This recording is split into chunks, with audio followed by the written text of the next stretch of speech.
Morning, everybody. A very warm welcome to all the Sams and Simis who have joined in live for this 11th edition of the virtual lounge session of Jamalpur Alumni Association. It's very gratifying to note that we are already in double digits. We have 12 participants.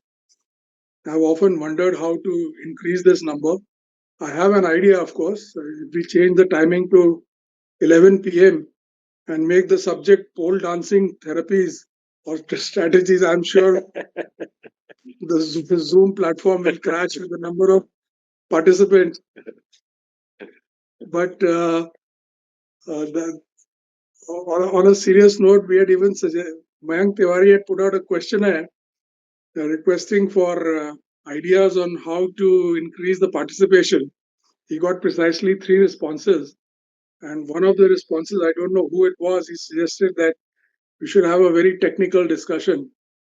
So I don't know if he's serious about it. At 11 a.m. on a Sunday morning, we are averaging about a dozen participants. If he comes up with a technical discussion, it will only be the president and me and the speaker who will be left. But anyway, I'm only the coordinator, and I'm once again making a request to all Sams and Simis to please come forward and make your suggestion or pitch or whatever you would like to share with the community. This virtual lounge session is an attempt to connect across geographies, across batches, and we are already into the 11th edition. I hope it grows from strength to strength. Today we have our president of the association who will be speaking on live life, get a hobby.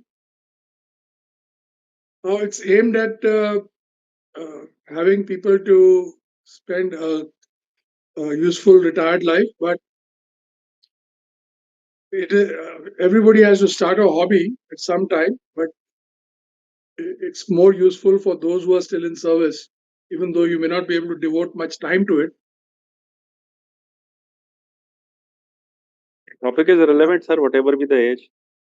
Yes, it can start at any age, and look forward to listening to the experiences of Mr. JL Singh. I've already put out the synopsis and I've already put out his biodata. I won't bore you by reading it out. And Mr. JL Singh has his BN on Western Railway and was on Western from 1970 to 79. Then he went on deputation to Vietnamese Railways through PEC. And on return, he was posted to Jamalpur workshops as deputy CME, cooling off period. And on promotion, he took over as senior professor in Irimi, Jamalpur, where he's fondly remembered by a lot of young Sams today, or not so young Sams, for having even withheld their TA bills, which is par for the course. After that, he took absorption with rights, and he was on assignments to railway systems in Africa and the Caribbean, including in Bangladesh. And he is a prolific writer. He's the co-editor of SAM and an avid bird watcher. And with that, I would like to hand over to Mr. JL Singh to please take this session forward today. I'm indeed very grateful to him because he has stepped in a breach because the speaker who was supposed to come on today had another engagement, and Mr. JL Singh had a foresight that he would step in whenever there was a need like this. I'm very grateful to him. So thank you very much, sir. Over to you. Thank you, Ranjit. Thank you for the very kind words that we had to say. But I suppose I can't really add to them. So I just share my screen. I would like to mention that the introduction that Ranjit had given tells you about what I did on the railways and after leaving the railways and joining rights. I would like to say that after I retired, none of that is relevant. today, if I have to define myself, if I have to say what am I and what am I doing, the answer is probably that I'm a hobbyist. My bird watching hobbies, a lot of you know of, and they are well known, but I think I have more hobbies than just watching birds. We start by talking about the average life expectancy of Indians. As you can see from this chart, when we got independence, the life expectancy of an Indian was on an average about 35. In the last 70 odd years, it has more or less doubled. In fact, the figure they've given here is 2023. I suppose today it must be of the order of 71 or something. But then please note that this is the life expectancy of an average Indian. Most of us are in a position to have good medical facilities, know how to lead a healthy life, take care of ourselves, do our morning exercises, go for walks and all that. I'm fairly certain that among us, the average life expectancy will be in the 80s. I'm sure most of us, of course, there will be accidents, there will be an odd person succumbing to things like cancer, but I'm sure the average person amongst us can look forward to life of at least 80 and above. This means that after retirement, we have at least 20 to 30, maybe even 40 years of life, which is roughly equal to the kind of service we did with the railways or any other job that we may take up. Therefore, we have to make sure that after we retire, we don't retire, but continue to live life. Most of us after retirement will take up some other job, take up some other assignment, which is fine. But how long will these assignments last? Maybe 5 years, maybe 10 years. If you are very fortunate, 15 years. But beyond that, you are then on your own. And that is why I feel the best way to live life is to start a hobby. As you can see, these sprinters who are taking off very brightly and very fast. And that is the way to do it. Start a hobby. Now, when I say hobby, it can be almost anything. Let us first look at what is a hobby. There are many definitions. If you open any dictionary or open Google, you will get definitions. But the definition I liked was this one. Something that you do regularly for pleasure in your free time. The key words are free time, pleasure, and regularly. Now, as far as a retired person is concerned, all your time is free. So time is not a problem. Time does become a problem if you are still in service. But after retirement, time is not a problem. Now, obviously, hobby is only a hobby if it gives you pleasure. And of course, if something gives you pleasure, the chances are that you will do it regularly. Because if it did not give you pleasure, you won't do it regularly. So hobby is something that you do regularly for pleasure in your free time. I've given a picture here of a hobby which I developed after I retired, and that is rail enthusiasm. Now, most of us in the railways view the railways as a job. It is not a hobby, but if you can make it a hobby, nothing like it. I made it a hobby after retirement, and now with hindsight, I feel I should have made it a hobby while I was still in service. Incidentally, this locomotive you see here is standing on a plinth in front of Turkabad diesel shed. Now, as I said, hobbies can be any. There is one friend of mine, not a railwayman, but a member of the Rail Enthusiast Society, who you can call a hobbyist. He has so many hobbies that it is difficult to decide. I mean, when does he do normal work? But he's doing normal work also, because he's still in service. He's not retired. Of course, the reason that he's a member of the Rail Enthusiast Society, one of his hobbies is rail enthusiasm. He claims that he has done all 5,000 kilometers of the narrow gauge track that the railways had a few years back. Now, this is something most railwaymen also don't do. For instance, I was posted in Baroda Division, which had about 900 kilometers of narrow gauge then, but I don't think I covered more than 400 or 500 kilometers. Similarly, I'm sure there are people who've been posted in Nagpur. The Nagpur lines, narrow gauge lines, were more than 1,000 kilometers. But I'm fairly certain that almost nobody would have covered all 12,000 or 1,200 or whatever it was. But this gentleman, Vikas Singh, has covered all 5,000 kilometers of narrow gauge line that we had. When his interest in the railways is so high that he has produced this book. It took him 10 years to compile all the photos and to publish this book. It is called Black Beauties, the Surviving Steam Locomotives of India. About half of the photos in this book he has taken himself. The other half he borrowed from people like me or got them from the railways. But in this book, there are 304 photos of steam locos that existed in India in the year 2021.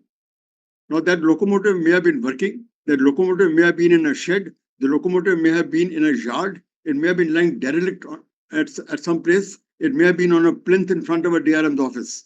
But all locos that he could find, you will find in this book. It even includes locomotives which are lying derelict in sugar plants, that used to use steam locos in the past. Our estimate is that probably there are another 20-25 which he may have missed. But over 300 locos do exist in the book. Now, apart from real enthusiasm, this gentleman has got a collection of Tintin comics in 126 languages. This is a record that you will find in the Limca Book of Records. He's also got, if you go to his house, it's like a museum. He's got memorabilia and paraphernalia of Tintin, which most of us did not even know existed. He's a qualified tea taster. He collects stamps, and he's a nationally recognized, even internationally recognized stamp collector. He had written an article which was the development of steam locomotives as seen by a philatelist. I did not even know that so many stamps existed in India with steam locomotives on them. One of them has the first loco that ran the first train in India. And of course, there is the last one which has a WP locomotive. So this is what is a real hobbyist. And I'm sure most of us, especially after retirement, can reach this stage. So the first thing that we can think of is, how do you start a hobby? The best way to start a hobby is to do it while you are still working. Yes, agreed. While you're working, you may not get much time. For instance, I started watching birds when I was in Jamalpur. And throughout my service, there was not much time that you could, there wasn't much time that you could do serious bird watching. Of course, my eye for a bird was always there. Even while I was driving a scooter, I would keep looking and seeing if there's a bird around. But serious bird watching I could do only on weekends. That is true for any person who's in service today. He can start a hobby and practice it over weekends. Now, how do you start the hobby? The best thing is to introspect and find what interests you and give you pleasure. Now, I'm sure there is always something that will interest you and that will give you pleasure. So to say that I'm not interested in anything is not right. Introspect, think over it. Think what interests you and then start that item. And once you start, a good way to start is to find a mentor, find a group. For instance, when I started bird watching, Mr. Debashish of the 64 batch was my mentor. And it is he is the person who inculcated the interest of birds in me. And it was done so well that I'm still a bird watcher. When I started bird watching, there was hardly any club or society in the country for birds that you could join. After much research, I found that there was one club in Bangalore called the Birdwatchers Field Club of India, which was the kind of society that you could join. It was run by a gentleman called Zafar Fateh Ali. When I joined this society, I was the 600th or 700th member. That means at that time, there were only about 600 or 700 serious bird watchers in the country. At the same time, in the UK, the Royal Society for Birds had 30,000 members. So it has taken us some time to reach that stage. But today there is no problem. I think in every field, be it birds, be it the railways, there are enough societies or clubs going around which you can join. Please join one of them. You will find like-minded people and it will develop your hobby and enhance it. Don't feel shy to ask old-timers. This was the advice given to us when we joined Jamalpur as apprentices, that when you're going around the shop, don't feel shy asking a mechanic or asking a fitter. Any old timer to ask, don't feel shy. The same thing applies to a hobby. When you start something new, please don't worry, ask anybody. It is no shame in asking in case you don't know. What if the chosen hobby doesn't give you pleasure? The answer is very simple. Start anew. You will ultimately find something that interests you. See, I was very fortunate. When I was still in college, before I joined Jamalpur, I had attended a talk similar to the one which I am giving you today. So I was, I think, in second year in college then. So I began deliberately looking out for a hobby. Deliberately looking out for a hobby. I must have tried at least 3 or 4 hobbies.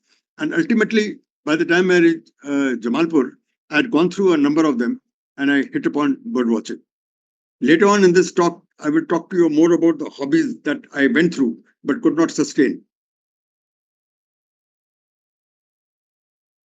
The most important thing in any hobby is that you should be prepared to invest time and finances. Time, of course, while you're still in service, it'll have to be weekend or maybe evenings or early mornings, and or when you are on leave. Finances, I feel most of us are in a position where we will have sufficient spare finances to be able to indulge in the hobby. But let me assure you that even the most mundane hobby does cost some amount. It requires some finances. You can't just hope that you can indulge in a hobby without spending on it in both time and money. What about starting a hobby after retirement? Difficult, but still possible. The methods are still the same. You take the same steps, think, introspect, see what interests you. Since most of us have been in the railways and know the railways could certainly be a hobby. I will talk about railways as a hobby a little later. It doesn't mean that you have to follow all the technical details or see what the latest developments are and things like that. There are many aspects to railways as a hobby, which I will talk about. Since time is a little short for you and you already have a lot of experience, you can reach a level of expertise in your hobby much faster than when you are in service. Of course, that has to be done for the simple reason that your time is short. You don't have 40, 50 years of life. You have maybe 20 years, 30 years or so. So therefore, don't experiment. It is difficult to experiment, but then you have to if you want to finally hit upon a hobby. Hopefully, if you retire at 60, it should be pretty good if you can hit upon a hobby that will see you through life when you are around 65. Now I'll come to some case studies of the kind of hobbies that are there and how they are developed and what can be done. Obviously, for this, my hobbies are the ones which are the ones I know about, and these are the ones I will talk about. The best hobby that you can have is your job itself. As I said earlier, with hindsight, I feel pretty bad now that I did not make railways a hobby while I was still in service and was able to convert it into a hobby only after retirement. But if you can make your job your hobby, it is very good. Of course, it is very rare. It is very rare for a person to have the same hobby, which is his job. If the job is not your hobby, then try and choose a hobby which is quite distinct from your job. So it takes you away from your job, and you aren't always thinking of, trains and locomotives and wagon holdings and things like that. So try and choose a hobby which is as distinct from your job as possible. Of course, for retired people, it doesn't really make a difference. The railways is not your job anymore. So if you make the railways your hobby, it's a good thing. I will now talk to you about some of my hobbies. And the one which is most known about is bird watching. Now, obviously, the question that is often asked is, why watch birds? The answer is very simple. It's like somebody asked, why climb Mount Everest? Answer is, because it is there. Watch birds because they are there. But birds are also beautiful. I have now been watching birds for maybe 60 years. But every time I go to watch birds, I don't see a new bird anymore. I'm seeing the same old birds again and again. but I find always something of interest. The bird will be doing something, or you'll see it in some angle, or you'll see it in some pose which is different. Have a look at the three birds, the pictures I picked up here. The one on your left is a beautiful bird called a black-winged stilt. See, the name is obvious. It has black wings and its legs are so long that we call it the black-winged stilt. It's a wading bird, and because of its long legs, it can wade in water much deeper than the other wading birds can. It's also a very common bird, and it can sustain itself on even the dirtiest water. If you are traveling by train or by road and there's some pool at the side of the road or the side of the track, dirty water, you are likely to find black-winged stilts in it. If you go to the right, the picture on top is a bird that is not common at all. It's a bird called a skimmer. It's one of the few birds whose bottom beak is longer than the top beak. And it sort of flies over the water and skims it with its bottom beak and picks up any insect or anything else to eat on that in the water. It's not a common bird at all. The best place in India, which I think where you can see it, is the Harike Dam in Punjab. There are a lot of skimmers there. The bird at the bottom is a red turtle dove, quite a common bird. You might see it occasionally in gardens in Delhi, but if you go to a place like Sultanpur, you will invariably see it. Now, how did I start bird watching? As I mentioned to you earlier, I was still in college when I heard a lecture like the one I'm giving today and decided that I must have a hobby. I tried the standard hobbies that were standard in those days. I tried stamp collecting, I tried coin collecting, but I found I could not sustain them. Then finally, I hit upon a hobby which I enjoyed and which I did quite seriously, and that was stargazing. The word stargazing is applied to looking at the sky as it is. In the 60s, when I started this, the sky even over Delhi was quite clear and you could see a lot of stars. I took it very seriously. I bought books which had star charts in them. I bought books which told you which planet would be at which time of the year. I even read about meteor showers. Meteor showers are a group of meteors which the Earth hits, and although they may appear to be flying at random in the sky, since they are all parallel objects, they appear to come from one point. And the point in the sky they come from, they are named after that constellation. For example, the meteor shower that starts from the constellation Orion is called the Orionid shower. I've actually sat up whole nights and on a star chart traced the paths of various meteors that I saw. And I'm very happy to say that I was able to identify the Orionid shower. That's why I mentioned it. There are other showers also, but this was the one I was able to actually find. And I was able to, that this is the one. Anyway, if you're watching stars without a telescope or without binoculars, a stage will finally come where you've seen everything else in the sky and you can't see more. I tried buying a telescope, but it was too expensive. In those days, at least people like us could not afford telescopes. I tried to build my own telescope, but again, the kits were too expensive and it was not really easy. Again, you are much better off today. While I was a professor in Jamalpur, at least 2 batches, they had made telescopes as part of their projects. I think the one batch had made a 4-inch telescope and one had made a 6-inch telescope. Even with the 4-inch telescope, you could see the moons of Jupiter quite clearly. So today, apart from stargazing, there are many other hobbies which you can watch very easily, which you can get. You can even buy a telescope. You can make your own telescopes. You can do all kinds of things. That is true for virtually all hobbies. Anyway, I joined Jamalpur, and one of the things I was fond of doing was taking a walk in the hills.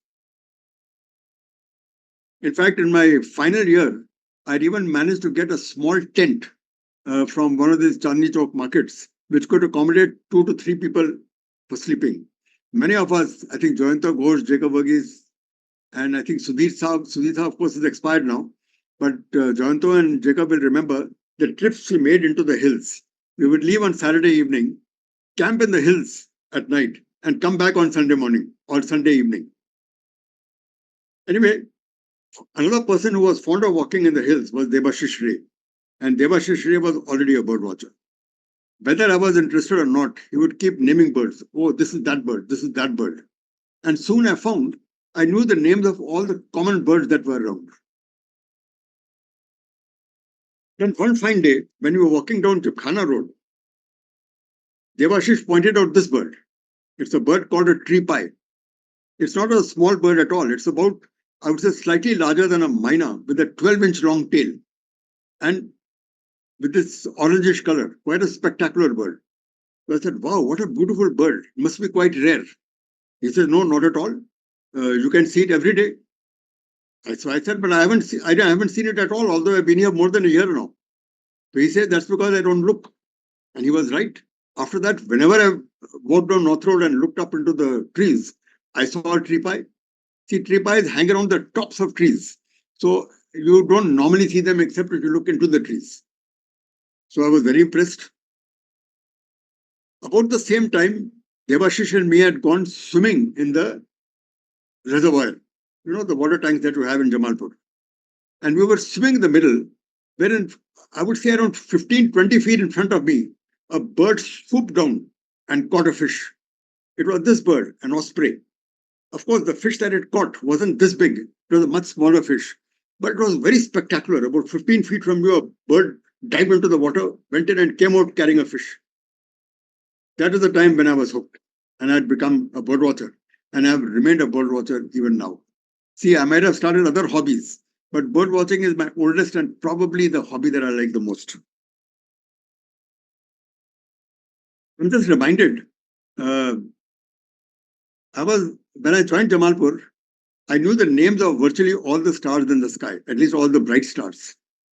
Now I forget who it was. Maybe it was Venkateshwar and Anand, maybe it was somebody else. One senior took 4-5 of us for a walk when we were firsties on North Road after dinner and kept pointing out stars and gave their names. And we were told the next day we have to come and give the names of all these stars. And if we can't, we'll be clobbered. Now I knew the names of all the stars, but I also figured out that if I give all the names, it'll be realized that I already knew the names. So I tried to be smart. Out of the 20 stars whose names were given to us, I named about 4 or 5 and then say I don't remember the rest. But I think I got caught anyway and got clobbered anyway. Anyway, so this is how my bird watching started. The third bird which I think started me on bird watching was this bird, the red-wattled lapwing, a very common bird. You will see it in almost any garden, you will see it almost anywhere in the country.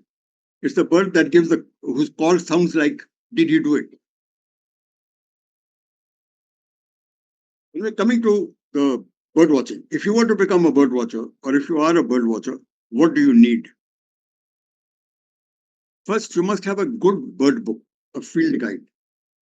When I started bird watching, the only field guide available in India was Salim Ali's Book of Indian Birds. Now, it was, as far as the text of that book went, it was extremely good. Even today, in text-wise, it's an extremely good book. But the illustrations were very poor. It was not easy at all to identify a bird from the illustrations that were given. Not so today. Today's books are excellent. For example, there are some birds where the male and female are different. They'll give illustrations of both of them. There are birds that are different in their breeding plumage and different in the rest of the year. They'll give you both. There are some birds that are different as adolescents, as juveniles, and when they're adult birds. In fact, for things like gulls, you'll find 4 or 5 stages as the gull develops from say, first year, second year, third year, and fourth year when it gets its final adult plumage. There are some birds which are dark mauve and pale mauve. You will have illustrations of both. In fact, for one bird, there may be as many as 6, 7, 8 illustrations, and all very accurate and very well painted. So therefore, there's no dearth of books available. There are even specific books available that you will find birds of Delhi, you will find birds of Haryana, you will find birds of Saurashtra. Such specific books are also available. So today, there is no problem getting a bird book. So if you want to start bird watching or if you're already a bird watcher, buy a good book. The second thing that you need is binoculars. See, however good your eyesight, when a bird is sitting on top of a tree, you will not be able to see all its colors and all its shapes unless you have a good binoculars. Now, what type of binoculars you should have? This applies not only to watching birds or binoculars for any purpose. See, on any binocular, you will see two figures, something like 8 by 40 or 6 by 20 or maybe 20 by 50. You'll see figures like that. The first figure is the magnification. Now, I have found that for magnifications above 8, definitely above 10, the binocular starts shaking too much. The image starts shaking too much. So I would not recommend that you go in for binoculars more than magnification 8. If you have very strong hands, then maybe magnification 10, but certainly not more than that. The second figure is the diameter of the objective lens of the binoculars measured in millimeters. Now, the bigger this is, the more light you can collect. And very small ones will not collect enough light. Now, if you're out on a bright day and looking at birds in the daytime, then the amount of light you collect does not matter. But suppose you want to watch birds at night or in twilight or inside a bush which is dark, then if you have a binocular where the objective is say 10 or 15 or 20, you will not get a good image. The best binoculars I found are binoculars which are around 8 by 30 or 8 by 40. If you can get binoculars like that, it is the best. If you want to go by more than 40, then the binoculars become too heavy. So that is also not a good idea. Finally, a limit will come to what you can do with your binoculars.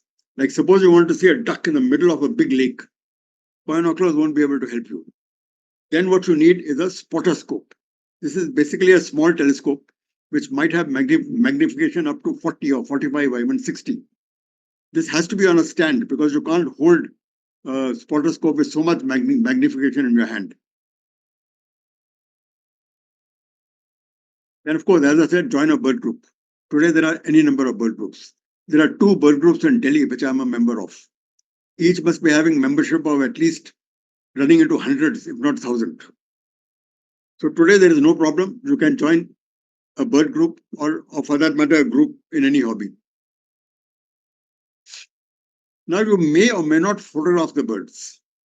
Here, I have an opinion that there are 2 types of bird watchers, or there are 2 types of people who are interested in birds. One is a bird watcher and one is a bird photographer. I tried bird photography, but then I found I became more interested in the photograph rather than the bird itself. So instead of watching what the bird is doing or trying to identify it in the field, I would see which angle is correct, from where can I take a photograph, and then sit at home in the evening and try and identify the bird with a bird book. So I found that it is difficult to do both, be a bird watcher and a bird photographer. Therefore, I gave up bird photography and have remained a bird watcher only. Of course, I still carry a camera. It need not be a very good camera, but carry a camera. Because if you come across something rare or something very different from what you normally see, it's good to take a record shot. If you can't take a record shot, you may not be believed. Therefore, especially for rare things to see and things like that, carry a camera, but you need not take photographs all the time. Good to have a mentor, as I mentioned before. Start with birds in your area. India is very good. Delhi itself is very good. When I go for my morning walks in Gurgaon, normally in a half an hour walk, you will see at least 10 different birds on that walk. There are days when I've actually seen 17, 18, even 20 birds in a short walk. So that is how good we are. And this is not going into any specific garden or anything, just around your house. If you can go into a garden and take a walk, you can probably touch 15, 20 very easily. So Delhi is good for birds. India is generally very good for birds. And then, of course, spread further and further, which could be in India or even overseas. In India, the best areas are along the Himalayas and the Northeast. In 2015, I made a trip to Assam, went as far as Dibrugarh and Tinsukia, and even went into Arunachal Pradesh. Now, at this stage, I had already done about 50, 55 years of bird watching. It was very rare that I saw a new bird, what you call a lifer. But on this trip, I added about 20 lifers. That's how good that area is. Similarly, if you go to, say, Saurashtra area or the Run of Kutch area or deserts, you'll see again a different set of birds. You go along the west coast of India, again you will see a different set of birds. In North India in general, you'll see the same birds, whether you are in Delhi or whether you are in Jamalpur. You'll see the same birds.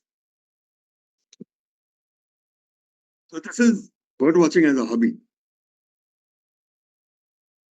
But the last thing about bird watching is that keep good records. This again applies to any hobby.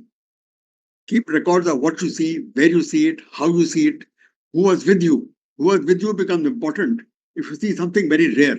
Suppose you see a bird which has never been seen in that area before, or there's a bird which doesn't exist in any record before. Then it's good to have somebody with you so that what you say can be corroborated. And as I mentioned, even if you are not a bird photographer, have a camera with you so that you can take a record shot.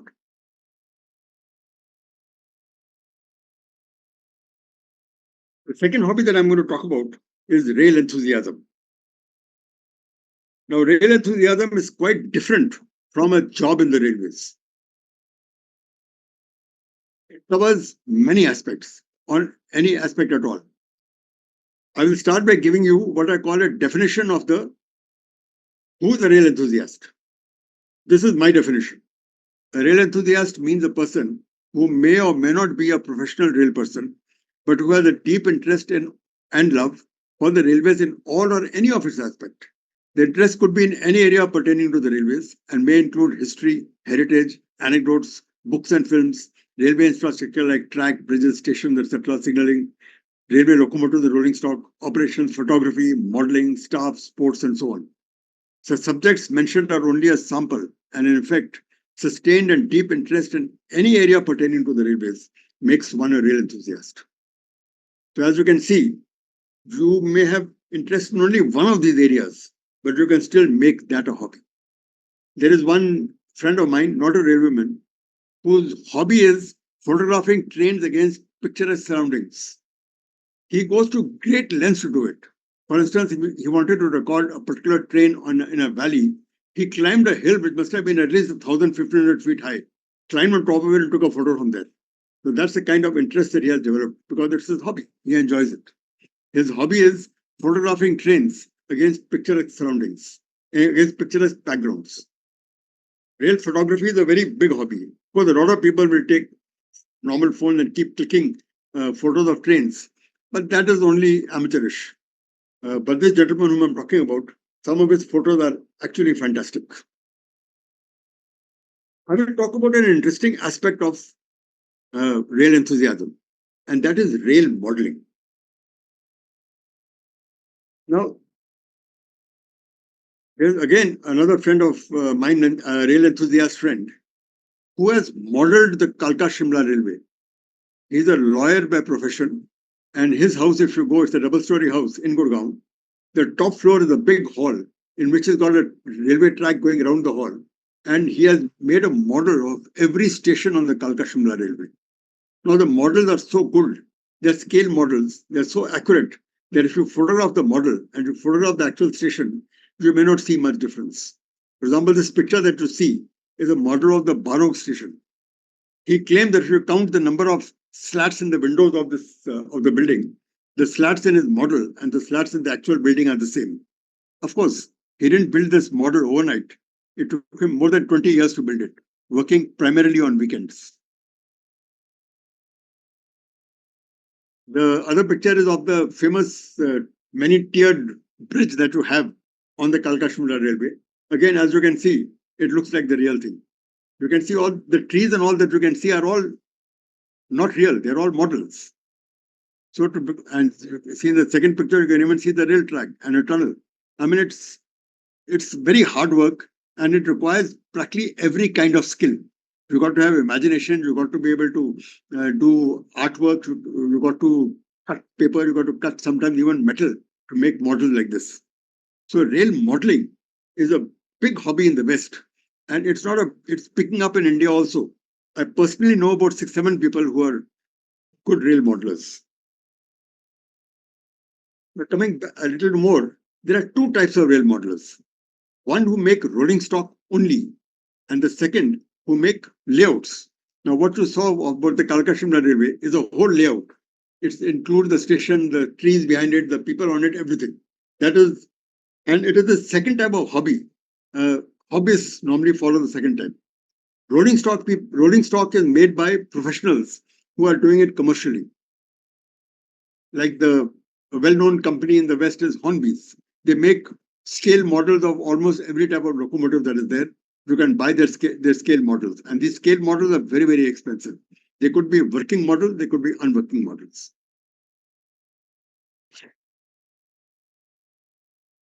There is one, again, another member of the Rail Enthusiast Society who is a good friend now. He makes models, not working models, but models of locomotives.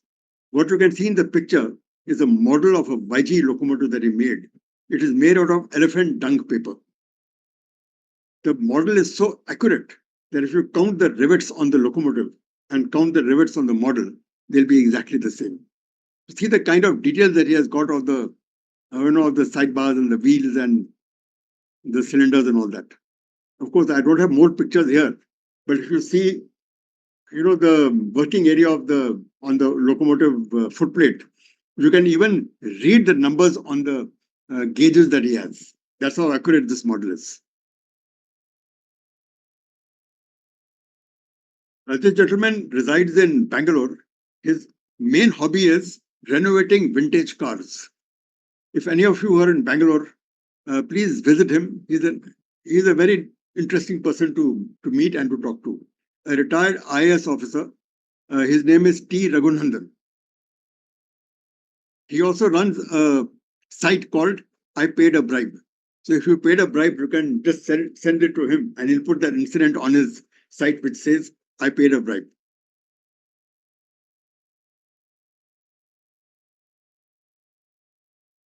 There are a lot of other aspects of rail enthusiasm, but I won't go into all of them. I'll come to the third hobby that I have, which is writing. See, I was always fond of writing in school magazines and college magazines and things like that. But that was not serious writing. Later on, I found that I was also interested in collecting material and creating magazines and editing books and magazines. The first opportunity that I got was when I joined Rights. In the year 1997, 1999, Rights completed 25 years of service. And they wanted to bring out a coffee table book that sort of told you about Rights and what type of work it had done. It just happened that the training division of Rights was given the job of bringing out this book, and I happened to be in the training division. So although I can't say that this book was 100% my effort, I would say around 50% of this book was my effort. That is, collecting the articles, putting them together, getting them printed, editing the magazine, and then bringing it out. In the year 2002, when Jamalpur completed 75 years, Mr. Dashrathi was the MM. He called a few of us, about 5-6 of us, who we knew were interested in things like this, and asked us to bring along any coffee table book that they either know about or which is with them. And he wanted to bring out a coffee table book on 75 years of IRSME. Now, I had taken this Rights book along with me. Ultimately, after discussion, it was decided that this is the kind of book that he would like. And since I had helped bring out this book, I was asked to bring out the 75 years of IRSME book also. And the result was this book that you can see here. Here, I would say with help from a few people like Sunil Bajpayee, and Mayank Tiwari wasn't involved then, and a few other people. The bulk of the effort, I would say 80-85% of the effort of bringing out this book was mine. Putting it together, editing it, and bringing it out. Next step was, after I had retired, in 2014, the then Chairman Railway Board, Narendra Kumar, called me one day and said that he would like to have a coffee table book on the railways that is worth giving to others, to VIPs, to other dignitaries, foreigners. He says the thing that the railway produces are not good enough to give. Could I produce such a book? So I asked him, why are you asking me? He said, because you're the only person I know who had brought out the IRSME book. And he gave me 2 conditions. He says, 1, this book should be better than the IRSME book. And second, it should not read like a railway publication. See, this tendency we have, if a railwayman writes an article, he tends to use railway jargon, which a non-railway person does not understand. So what did I do? I decided to get articles and all written by people who were not railwaymen, who were rail enthusiasts. Mayank Tiwari was then the director in the National Rail Museum. I went to him and he gave me the names of 5 or 6 people who were rail enthusiasts and who were interested in the railways. I contacted them, got articles together. Of course, I got articles by some people in the railways also. People like Vinu Mathur, who write very well. And ultimately, the book that came out was this one. Indian Railways, More Miles, More Smiles. But this picture on this book is one taken by Ajay Singh of the 88 batch. Ajay Singh also does a lot of rail photography. After this book had come out, it was very well received. And in fact, I was also quite impressed by the, how well this book came out. So the few of us who were in Delhi and who had contributed to articles in this book got together and we were celebrating when the question came up that in India today, we have a book on almost every subject under the sun, but nothing on rail enthusiasm. Something that would interest the rail hobbyist. I said, look, I can bring out such a magazine, but then what happens if something happens to me? So then we decided that we will set up a society called the Rail Enthusiast Society, and the society would bring out the book, bring out the magazine. So today I am bringing out a quarterly magazine called The Rail Enthusiast. I'm the editor of this magazine. I collect articles, etc., from other rail enthusiasts and bring this out. What you are seeing here is the cover of the first issue. It talked about the Satluj Bridge, which was historical. It talked about one trip report to the Patal Pani waterfalls, which are near Mau. And last, we had a photo feature on the Shindhavne Ghat. All the photos are taken by the same gentleman I talked about. The guy who likes photographing trains against picturesque backgrounds. The pictures are, in fact, quite amazing. And last but not the least, when the SCRS scheme in Jamalpur closed down, I volunteered to take over SAM. And today I'm bringing out SAM as well. So you find I have this, and I'm doing it because I enjoy it, because it's a hobby. I am bringing out these rail enthusiasts 4 times a year, and I'm bringing out SAM twice a year. Of course, with SAM, I have help from people like Mayank Tiwari, but the rail enthusiast I'm bringing out entirely by myself. And let us say every time about 2 or 3 articles in that magazine are written by me. I have announced it quite often that for the year 2027, when we complete 100 years, I'm trying to bring out 3 books. One book will be a coffee table book of the type we brought out when we completed 75 years. The second would be a history of the SCRS scheme and its contribution to the world and society. Now, that is not so easy because this will have to be a good authenticated book with correct referencing and all that. And the third book which I'm trying to bring out is a directory of all SAMs. Now, the number of SAMs today is known, so we can bring out such a book.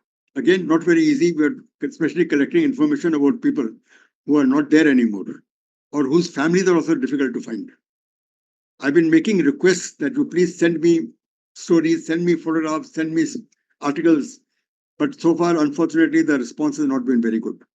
We don't have much time, so may I request again, any old memorabilia that you have, any old anecdote that you have, any story you have, any old picture that you have, please send them to me.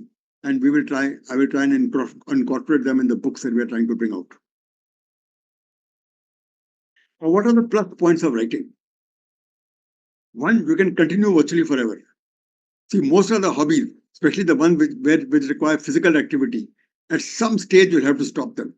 But writing, you have examples of people like Peter Hawkins, who was totally paralyzed, but his brain still worked.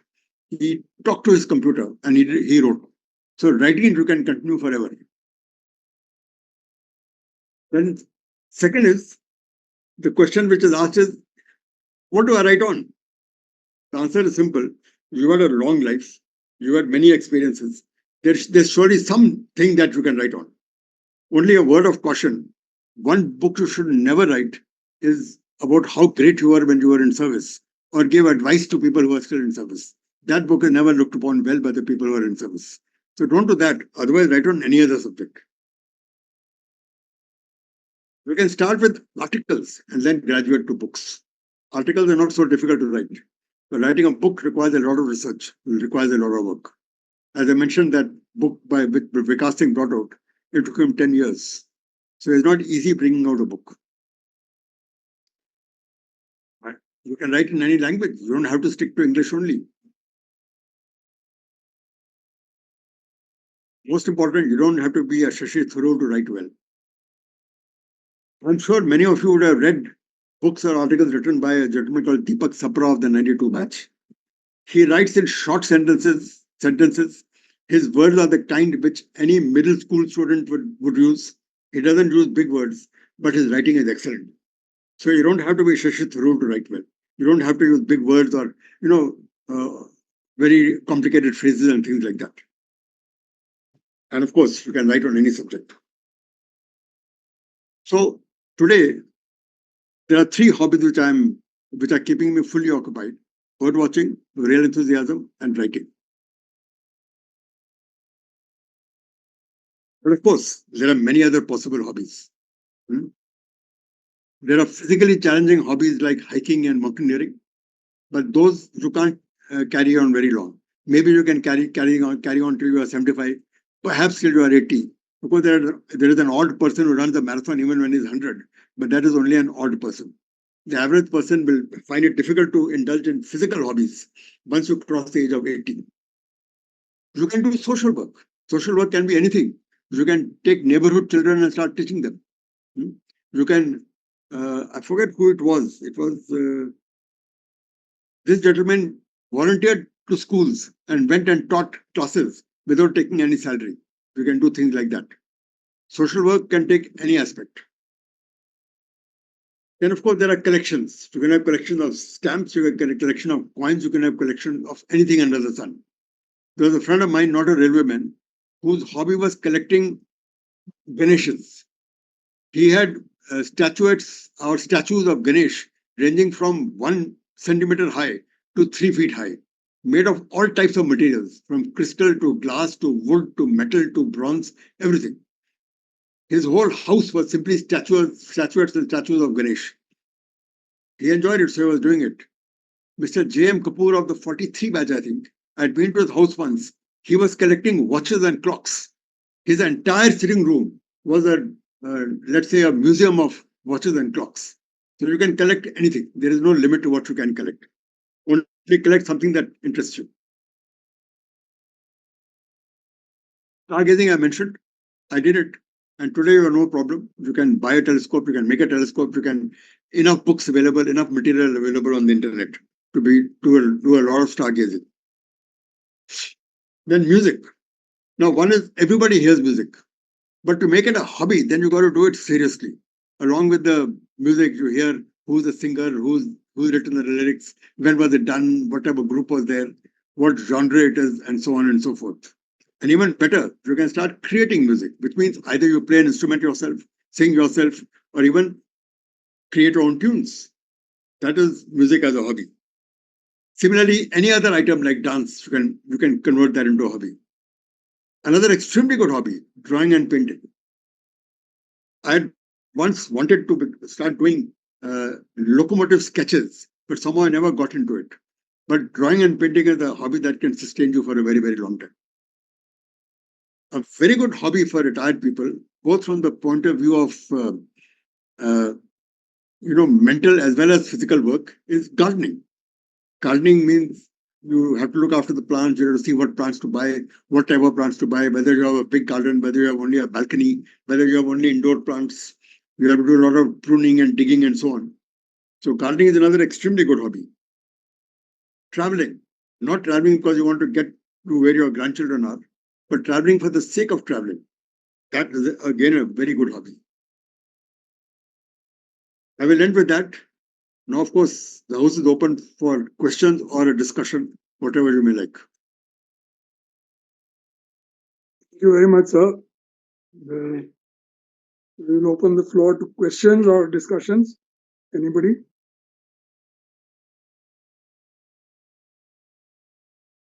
My batchmate has taken up photography as a hobby after he retired.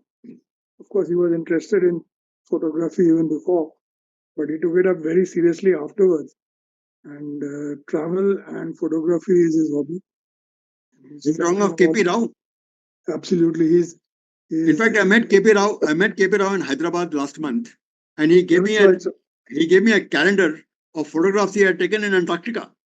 That's right. So his aim is to cover that calendar. But it's beautiful, that calendar. It's got actually photos which he took himself in Antarctica. Yes, I can show this. Oh no, sorry, my camera doesn't work, so I can't show it to you. But I've got that calendar right in front of me. Yeah, that's right. Hello, can you hear me? Yeah, we can hear you. Morning, JL. Arun Bhagda here from Bangalore. Yeah. Thanks a lot for a very valuable and insightful talk about your hobbies and what we all can do. KP Rao, of course, you mentioned about him. He had made another calendar before this one about the Norwegian fjords. Again, taken by him. One hobby which I would like to suggest to all members is golf. Virdi, of course, is an avid golfer, I know. I took to golf when I was 55.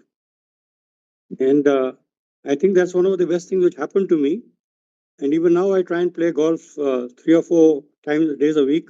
Only 9 holes at the Air Force Training Command golf course. I've seen people play golf even into their 90s.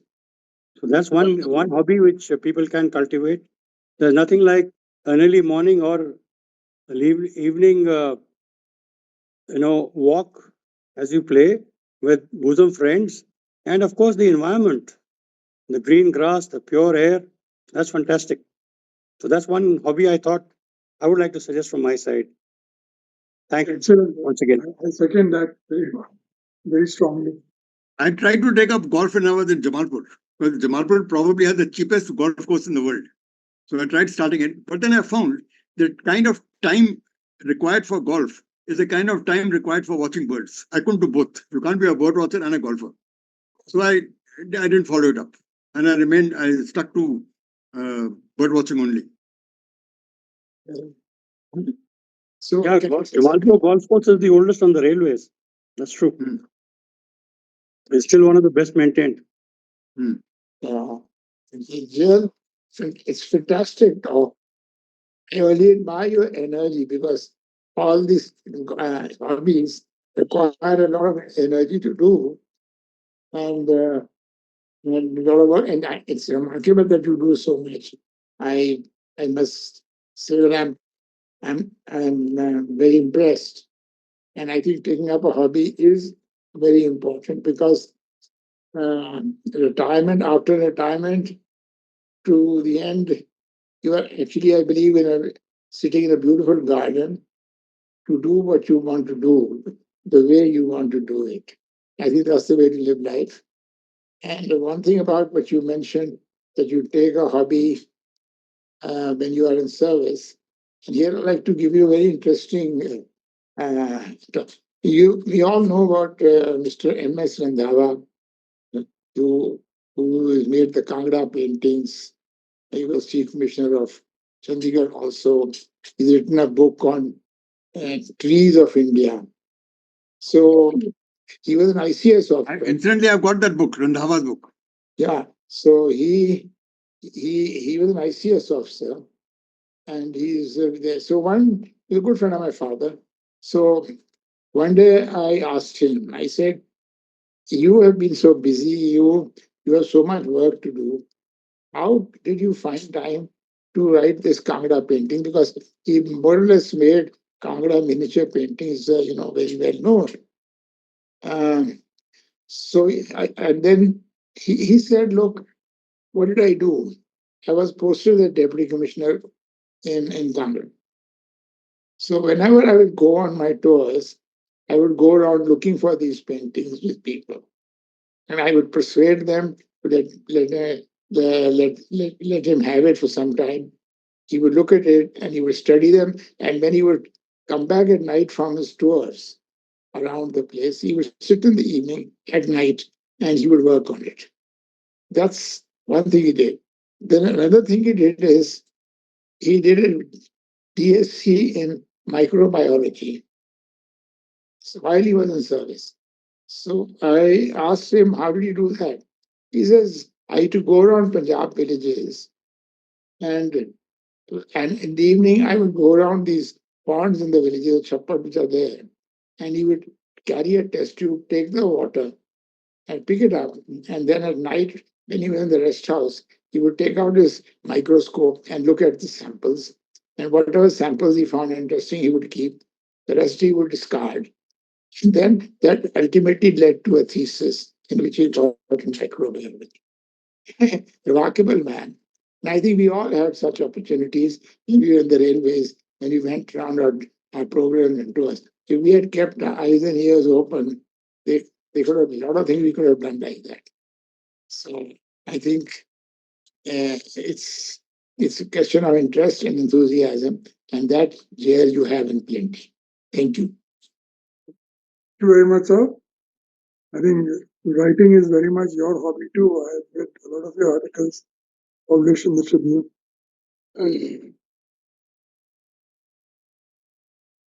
I have my hand up for a while. Yes, yes. Go ahead, sir. Mr. Thank Chopra. you. Congratulations, JL, and thank you very much. Thanks a JL lot. has been JL has been an inspiration for my bird watching efforts, which started much later. As I was telling Ranjit and Anand before we started, that JL came into my office in Baroda House, and behind me was a window, and behind the window was a tree, and he pointed out a bird to me sitting in the office. And then we visited him and his wife and their little son in Abu Road. And my wife was looking at a bird and she said, it is a woodpecker. And his son said, no, it is a hoopoe. So the bird watching in the jail family is long known. But I have a couple of, and of course, whatever he said about bird watching is absolutely true. There is another expression called birder, which goes a little beyond bird watching. And since I first started studying behavior of human beings as a part of my professional studies, then when I became a bird watcher, I started to study. First, I studied why do people behave the way they do, and then I started studying behavior of birds, trying to answer the question, why do birds behave the way they do? And then I got into political and electoral reform, and I tried to study why do politicians behave the way they do, and I completely failed in my third attempt. So birders are those who are beyond only bird watching, but who are also not necessarily bird photographers. I am one of those who decided not to photograph birds just for the same reason that JL did. But I have a couple, and then of course, I have the privilege of knowing T. Raghunandan personally. He is a good friend of mine. We have worked together on many things. And he has told me about his railway modeling, but I have not had the good fortune of seeing them. But I know him rather well. Uh, what I'm intrigued about is uh, going about the act of acquiring a hobby actively. One decides, like JL said, he listened to a lecture and he looked for a hobby, and then that didn't work. Then he looked for another one, and then he looked for another one, and so on. To me, hobbies happen. You don't go out to acquire a hobby. To me, bird watching happened. I did not go looking for bird watching. And of course, I call myself a passive bird watcher now. Now I don't go on bird watching trips. I have done that. I have done the run of Kutch. I have seen the great Indian bustard. I have gone to the Royal Chitwan National Park. I have been to Dudhwa National Park. I have been on bird watching trips in Rajasthan. That was for about 10, 15 years. I was an active birder. Now I'm a kind of a passive retired birder. But these things don't go away. But my point is, uh, and the other thing he said, make your work your hobby. Now that is a very key point. And an example I have often given in various avatars that I have been is that Sachin Tendulkar made cricket his profession. And Amjad Ali Khan made Sarod his profession. Had they been switched, and Sachin Tendulkar was asked to play the sitar, and Amjad Ali Khan was asked to play cricket, it would have been a disaster. So there are very few fortunate people in this world who can make their inborn talent as their profession. First of all, most of us, at least I, for one, don't even know what talent I have. I don't think I have any. But the point is, if your work can be your hobby, that is a it's a two-way, it is a two-way street. It can be very fortunate and it can be very unfortunate. For example, I started political and electoral reform work about 7 years before I retired. And now I don't know what it is. It is not a hobby, but I do it not only in my free time or whatever, I do it 24/7. And it is not remunerative activity, so it is not a profession. It's I don't know. I don't consider this to be a hobby, but this is something that I enjoy doing, and I do it not only in my free time but all the time. So, and to first of all to go about looking for a hobby. Number two, to list activities that these can be hobbies. I think it is a futile exercise. Anything can be a hobby. Whatever has been listed by JL and of course golf. Some people consider golf to be a disease. It has broken families. Hobby where I looked for, I could not sustain. But what happened was bird watching, and that I've been able to sustain. No, I also tried golf, but not as a quote unquote hobby, but as a sport that I should have played. And I took a course in golf and I tried playing golf. When I came to Ahmedabad, I tried playing golf, but it just didn't work out. And in bird watching also, I actually did a correspondence course for 1 year with the Bombay Natural History Society in ornithology. So I jocularly used to tell my friends in Ahmedabad that I am a certified ornithologist. Of course, half of them did not know the meaning of ornithologist. And then I would tell them the meaning, and they would say, "How are you certified?" I would say, "I have a certificate," which I had framed and put up in my office. So, and the other thing that JL mentioned, which I slightly disagree with, that you can become more and more expert in your hobby. To me, a hobby is not something to excel at. You excel at it because you enjoy doing it. But like in bird watching, JL knows there are these competitions of how many lifers one had and which particular bird people have seen. People go nuts about it. So hobbies are something which are meant for pleasure and pleasure only. And it appears to me, and I'm making perhaps a inappropriate comment here, the Americans have a habit of making everything as a competition. If you are a birder, you should have watched more birds than anybody else. What the hell? I am very happy watching birds in my backyard. And that gives me pleasure. So a hobby is not something where you are competing with other people. When it comes to competing, I think the hobby bit goes away. Anyway, this is all I wanted to share. But JL, thank you very much. This was wonderful. Thanks. Thank you, sir. Sir, two small points, sir. Yes, Alok. One is that I wish there were many youngsters who were in today's session, so this would have benefited them immensely. Of course, no age is old age to start a hobby, but I wish youngsters were there. And second is that even some of the sports like golf has been mentioned. I love to play bridge, and with the net, it is now an option is available. One can play bridge as a hobby. So that gives you pleasure. So hobby can be anything really, like whatever is giving you pleasure. What the definition which Mr. JL had used. And thanks a lot, sir. Enjoyed today's session. You go ahead. Yeah. What I wanted to say, two, three thoughts, sir. One was that now leisure is increasing, and the experts are telling us that work week will shrink maybe to 3 days to 2 days and things like that. So we will have 50 years, not 20 years, the equivalent of 50 years of retirement. Therefore, obviously, work cannot be the thing that drives your life anymore.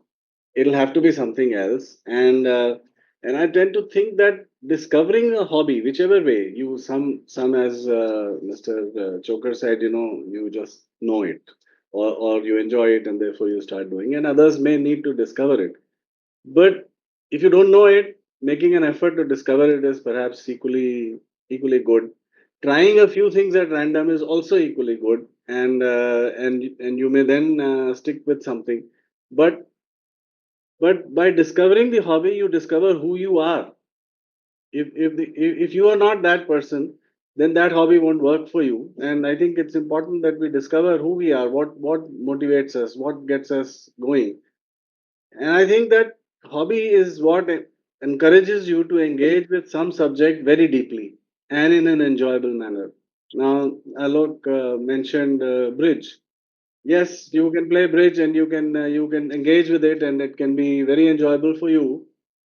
But what's even more important is that what you learn in playing bridge or in any other hobby, all of you can look back and see your little interests or hobbies. You will find that that is what will that it'll teach you things that will transfer to other areas of your life and profession and everywhere else. So you learn from there, and that you would not be able to do enjoyably. Those skills you will not acquire enjoyably unless they were acquired through a hobby. Sir, Mr. JL Singh, you mentioned birds, and not mentioned. You talked about a lot about birds, and Mr. Choker said, you can. He also added to it about birding and all the birds and all that. I mean, it can be very narrow. You don't have to see thousands of birds. Even one bird can be your hobby. If that's the bird you are interested in and that's what you pursue. Even what Like, there are people in the world who do that. They make one bird their hobby.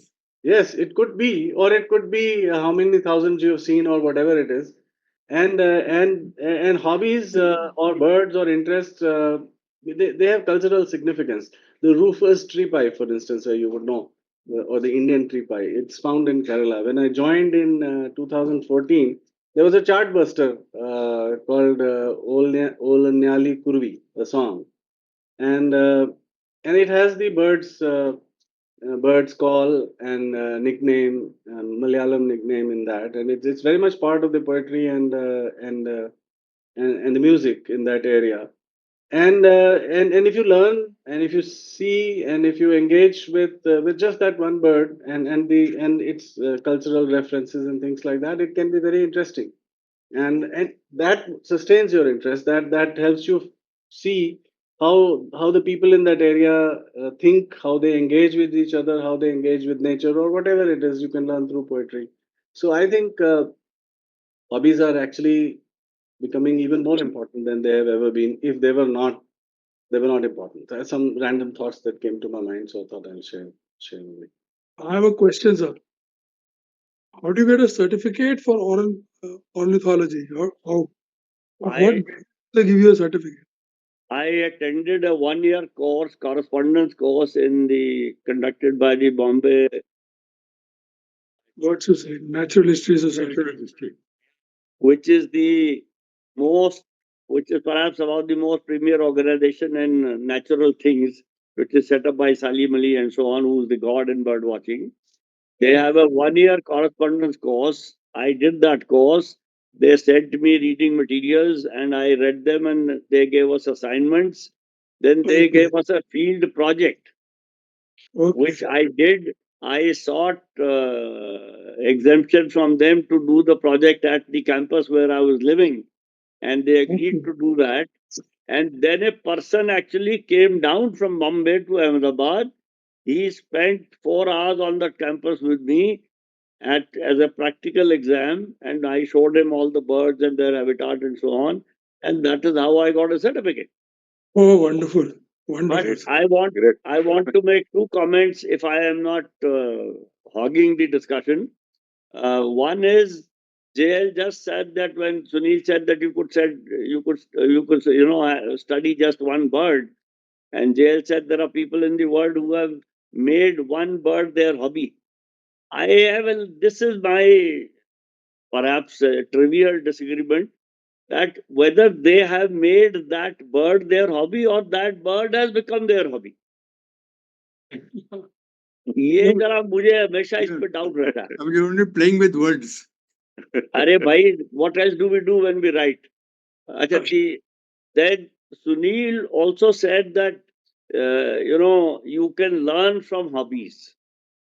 Now I believe in lifelong learning, obviously, because I have actually done formal courses at 60 and so on, and obviously that learning is a valuable thing and is no doubt about it. But everything one does in life is not necessarily to improve oneself as a human being. To improve oneself as a human being is a very nice thing, and we should all do it. But everything cannot, in my opinion, everything need not be put into that straight jacket. When we do something just for fun, where there is no learning, I have learned from bird watching, which I've used in other areas of life, there is no doubt. I have learned from electoral and political reform, which I have not been able to put in any area of life. But improving oneself to become a human being is a meta goal, absolutely. But you can't, everything can't be tailored कि you must learn something and use it for your good. अरे कुछ चीजें सिर्फ ऐश करने के लिए होती हैं यार. By the way, if people ask me what my hobby is professional nitpicker.